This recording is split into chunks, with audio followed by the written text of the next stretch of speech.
et décryptage avec Slimane Zeguidour. Bonsoir Slimane. Bonsoir. Est-ce que ça signifie, toute cette affaire signifie la fin d'une forme de complaisance américaine vis-à-vis du prince MBS, comme on le surnomme? Disons, pour prendre une image populaire, c'est la fin du pain blanc pour le régime saoudien vis-à-vis des États-Unis.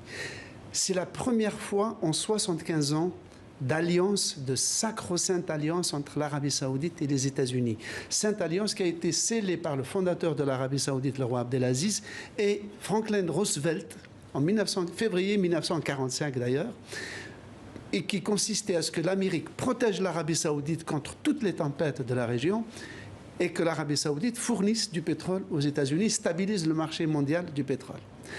Ce qui est fini, c'est que ce que vient de dire Biden, c'est que c'est la première fois qu'un chef d'État des États-Unis prend l'opinion internationale à témoin pour s'adresser à un allié majeur pour lui dire « c'est fini.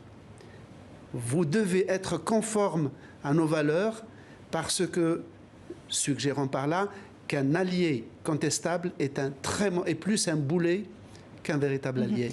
La morale de l'histoire, c'est pourtant que les États-Unis n'entendent pas se couper de l'Arabie saoudite. Pas de sanctions vraiment contre le prince. Non, d'abord, les sanctions, pour un prince héritier, des sanctions directes, il n'y a pas de levier juridique pour les exercer.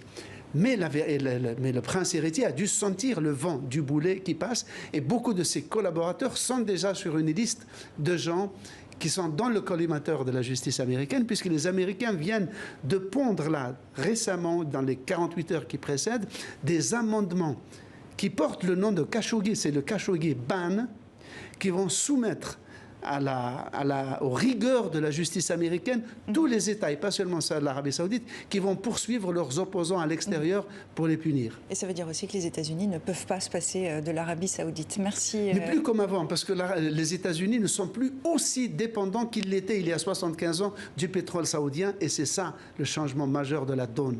Merci pour cette analyse, Slimane. Merci beaucoup.